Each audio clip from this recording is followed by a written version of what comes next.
I'm Dinesh, your guide on this journey through this realm of technology. Today I'm here to tell about React server and client components, why, what, and when.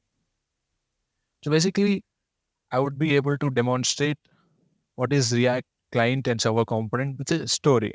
Okay. So instead of going through the PPTs, I'll explain you the concept in a nice story. Okay.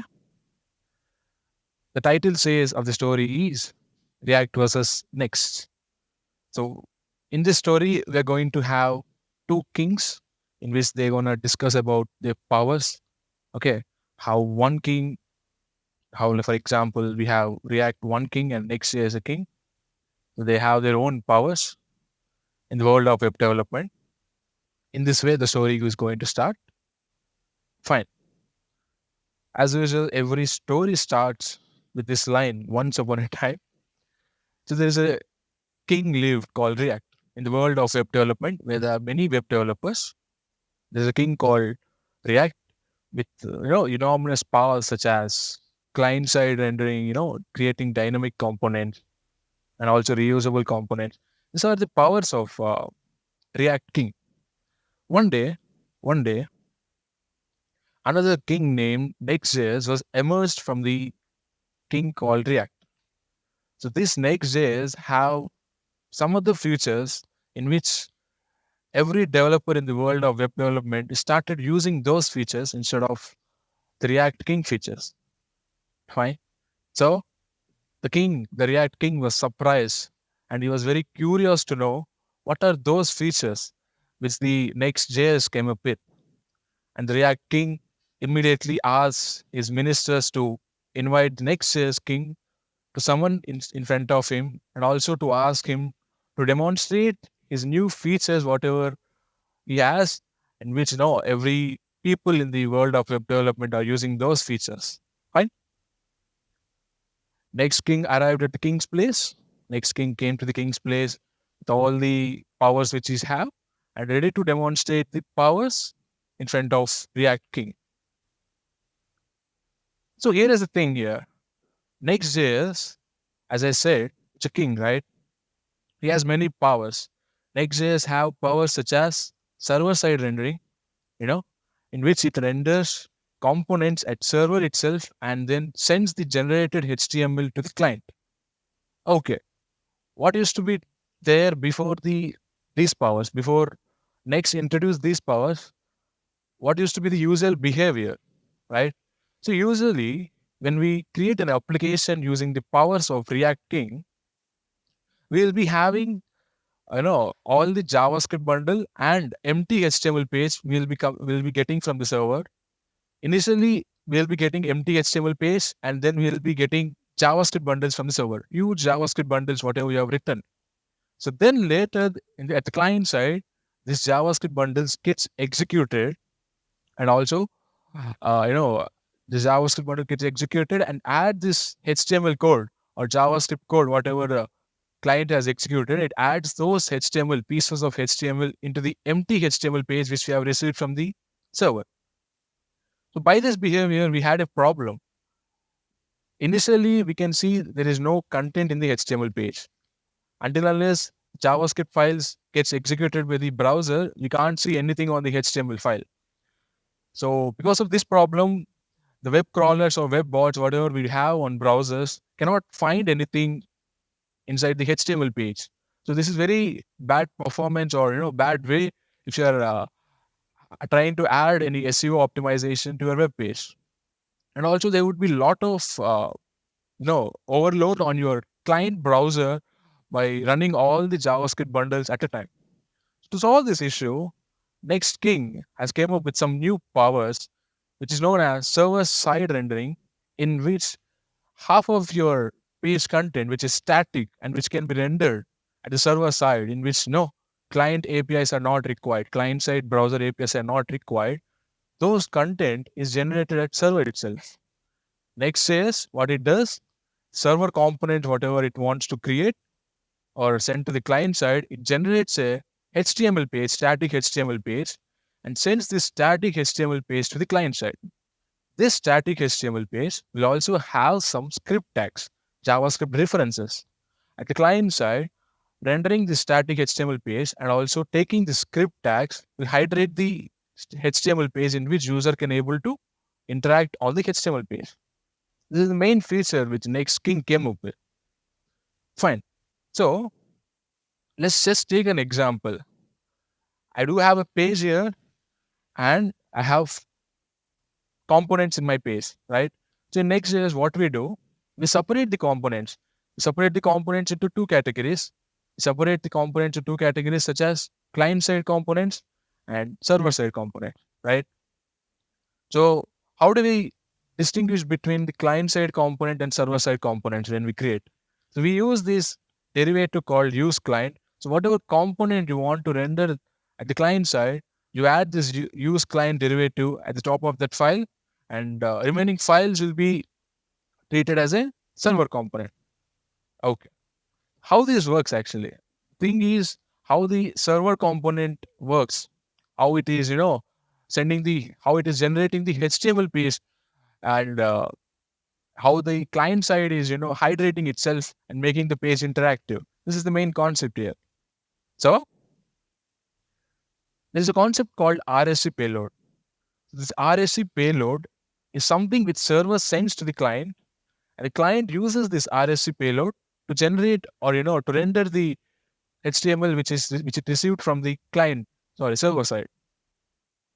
So the server side, what it does, when it sees a component, it creates a virtual DOM of that component. Okay. After creating the virtual DOM, the server generates a RSC payload from that virtual DOM. This RSC payload contains the server component HTML and also reference to the client component HTML. And finally, we will get one HTML page in which it has both server and client components, right? The server generates a HTML page which has server HTML and reference to the client components HTML. Cool. So then this HTML page which generated by the server is sent to the client side. And what does the client do? Taking these RSC payload, it again re-renders the HTML page and compares the HTML page which it generates it and compares the HTML page in which server has generated. If the both HTML pages matches, then it's gonna continue the flow. Otherwise, you're gonna see an hydration error. Fine. So this is the thing, how the server components sends the HTML to the client component. But what does this RSC payload contains? As I've told you, it contains the server HTML part and also the reference to the client component and whatever the pass props you are having, which you need to send from server component to client component, all these three things you're going to have in this RSC payload. And when you send to the client side, client uses this data and generates a HTML page again. Okay. So the client generated HTML page is compared with the server generated HTML page, which I've told you. If they matches the client generated HTML page and server generated HTML page, then the flow goes normal. If it doesn't match, we're going to see an error called hydration error. If you see this thing, I know you guys cannot able to see the lines which is there, but this is a view page source. In the sense, for example, I have a server component, fine, and when I am trying to get server component from the server, this is the page which server has written. Initially, it returns a HTML page. Okay, so even my component is static also. I do see some JavaScript tags and script tags in the view page source. Even my component is static also, I do see this JavaScript script tags. There is a reason behind why I see this JavaScript script tags. The server generates a HTML and also server adds the RSC payload virtual DOM into this HTML page. This RSC payload is useful at the client side to generate the same HTML page and compare it HTML page with this HTML page we generated at server side. Even if you are having a static component also, you will be having the script tags which are attached on the HTML page which server has sent. So what is it exactly? If you want in a theory base, it's a component string representation of virtual DOM with abbreviations, internal reference and characters with encoding. As I've told you, it is something in which it got generated from virtual DOM, and also it has some reference to the client components in which the client side can easily understand at the runtime when it rendering the virtual DOM, it can easily understand where I have to render the client components. Cool. So if you see this diagram here, as I've told you, React server components generates HTML with the help of virtual DOM.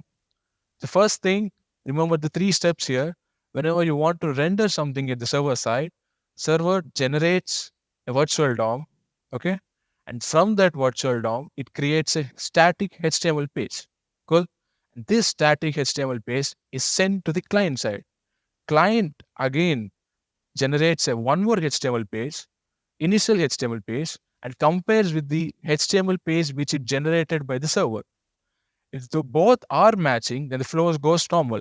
And if they both are not matching, you are going to see an error which says HTML doesn't match on the server and doesn't match at the client side. Fine, this is a hydration error. This is what I'm trying to say. The React generates one static HTML page, and also client generates one static HTML page. And to compare the client side, the comparison happens, and when they both are doesn't match, we're going to see an hydration error.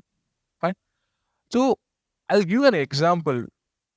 How does this hydration error happens? You might have wondered, if I having a component with a derivative use client, this will only run at client side, right? This is what we have learned or we think. Components which is having use client will get pre-rendered at server. This is a very important point actually. That doesn't mean if this is a component, use client component, this will execute only at the client side. No. In the Next.js, we also have one more concept called pre-rendering the components. So this is there not only in this new Next 14, we also have this feature in Next 13 also. Cool. So if you see this component, what do we have here? We do have a state, we do have a use effect, and we do have a return statement here. In this return statement, it says this content is generated client side, and we'll be seeing the date when it got generated. So even though this is client component, server executes this component. How the server executes this component? Server takes the initial state, which is true, is server, and it generates the HTML snippet. What do we have in return statement? So as we see here, as the variable is true, we have a ternary operator in which it states that if it is true, don't show anything. If it is false, execute the date, show the date to the user. So basically, we are controlling the server component where it has to execute. In server, you have to execute in this way, and in client, you have to execute in this way. Because the same component is running at both sides. So we have to control, if you are in the server, don't execute this thing. If you're in the client, then you have to execute this thing. So this use effect doesn't run on the server, right? This use effect doesn't run on the server, and this use effect doesn't get called on the server. So that is the reason we will be seeing nothing. We'll be seeing only this content is generated client side, and data stamp will be empty. We're not going to see any date in which it gets generated. Cool.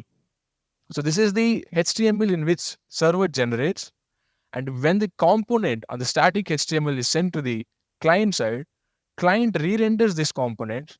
So what does the client do now? It also re-renders the component with the initial state which is true. And client also generates the same HTML which server has generated, because as the initial state is true, the ternary operator returns an empty string, right? So the initial generated HTML page of the client matches with the initial generated HTML of server. And then you're not going to see any hydration error. The main thing which you're going to take from this slide is you have to control the component, how it should behave in the client side and how it should behave at the server side. Controlling the component is very much important because client components will also pre-render at server side. This is the main thing. If you control the components, how it should render at server and how it's rendered at client component, you're not going to see the error called hydration error. And also one more thing, if you want to completely disable of rendering this client-side component, pre-rendering this client-side component at the server side, you can also completely disable the pre-rendering option facility which Next.js has given by using this code snippet and the dynamic function which we have from the Next dynamic library. So using this thing, we can say SSR equal to false, which says server side rendering as a false. So this component doesn't pre-renders on the server side. So here you might have something here. So when this component doesn't renders on the server side, at the place of that client side component, what the HTML going to show? Normally, HTML has a page contains of server components and client components, right? So before this thing, the HTML has server components and pre-render client component. As we have disabled the pre-render client component, the HTML shows a string or a text which says this is a client component place which you have to add reference to this thing. So HTML some or other way adds a line over there, and the JavaScript files, whatever we are sending through the HTML, contains the reference of this component, so that at client side, whenever JavaScript sees this HTML, it re-renders again by the provided JavaScript, and then at the client side, this component gets mounted. Fine. You can also disable the SSR feature. That is the takeover of this slide. Okay. Server components as children of client component. So normally, whenever we see, if we take an application, a page, and we have to divide this page into two categories, server components and client components. So we can have nested components also. We can have client components inside client components. We can have server components inside client components. So what if I want to pass server component as a child of a client component? Because whatever components you have under client component, all becomes client component. Okay. So the thing is, you cannot have server component inside the client component. It doesn't make any sense. So client renders at the client side, server component renders at the server side. So you have to do in this way, you have to pass the server component as a children to the client component. Okay. So initially, when you have this client component and you don't have anything inside this client component, you have only the children property. At the runtime, they React at the runtime, at the client side, this dynamically, whatever generated by the server, generated HTML, what we have at server side, will dynamically get added into this children at the runtime of the client environment. Fine. This is the mechanism in which if you have to use server component as a child of client component. This is before whatever we have seen is the main powerful feature, what I have told you, right? So, generating server components at server side and also hydrating those components or HTML at client side. For example, we do have one more feature called asynchronous server components. Asynchronous server components, which states that the component does take some time to execute. Fine. For example, let's just assume you have a component in which you fetch user details and you list down all the users in the HTML. If you make this component as a server component, this will take some time to fetch the data and add those data as a HTML. By the time wherever you're using this server component, the whole page gets delayed. Because of the server component, which is an async operation, the whole page gets delayed and user sees nothing. Until unless this server component gets executed, you're going to see nothing on the client side. To solve this issue, Next.js has introduced one more feature called suspense, in which you can stream the content. You don't have to wait for anything. When this component is executing asynchronously, you can show a fallback UI. By the time this component is generating it's generating the HTML, you can fallback to show some UI or the loading state or loading UI, whatever you prefer, and then you can send the HTML, whatever it generated at the time of executing.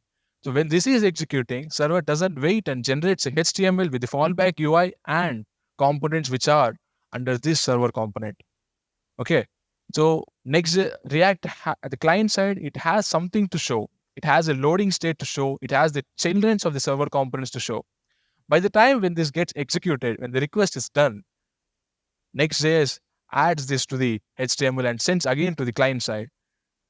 And the client side again refresh that part itself where it was waiting for the client server to respond.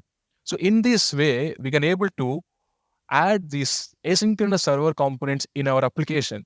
So this asynchronous server components will automatically, display the component in the client side. Cool. So if you see this example, we do have many components here. Fine. So in this component, you can see some components are displayed and some components are not displayed. We can see a skeleton loading here, which says this component is asynchronous component, which is getting executed at the server side. By the time, even though the server has not ready with the output, server still sends the part of HTML page which is ready to execute. When the server completely executes this server component or the component which is dynamically getting executed, then the server adds this to the client component. And the client component, you can see after 2 or 3 seconds, whatever the request time, you can able to completely see your web page. Fine. So this is the one more feature which the Next.js King has. Fine. Main feature I would like to share is here server-side component and pre-rendering, streamlining using suspense boundary. After hearing all these features by the King Next.js, React was so shocked. React says, I'm doing this thing on the same. I'm doing the same thing on the client side. I'm generating the same thing on the client. What does it change if you generate the same thing at the server? What does it change if you take the data fetching logic over to the server? There are many things which want to change here: performance, caching, security concerns, and many other things which going to change if you take your code, if you render your part of code at the server side. So, if you take your code at the server side, you'll have the nearby data source which will be easy to fetch data, and also you can able to hide your API keys and also access token at the server itself. The one more great advantage is if you take this half of your load at server side, you can decrease the load at your client side. As many people says, server is constant, client varies. Everybody doesn't have the same system, the same processing speed or the same internet speed. But for all the servers, for all the clients, we do have one server which has the same power, same mechanism, and same internet speed. So if you take the large, time-taking operation to the server itself, which has more memory and more processing power, you can able to decrease the payload time or executed time at the client side, which is a very useful thing. So this is what the next king has told the React King about his features. And there is a catch here. There is a twist in this story. When the React King sees the next king, React King was very much shocked to see this person who created the features of Next.js. You know why?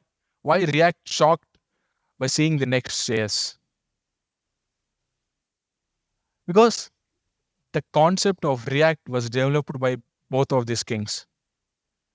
React was created by this king. React is developed by both of these two kings, but one king got the appreciation, other king doesn't got any appreciation. So the other king started his own kingdom, own company, Vercel, created his own framework on the top of React called Next.js. So this is the story between React and Next.js. Thank you. If you want to follow me over Instagram and to check what I do other than coding, you can follow me on Instagram. If you want to see what I do on coding, you can follow me on LinkedIn. Okay. Thank you. Thank you, guys.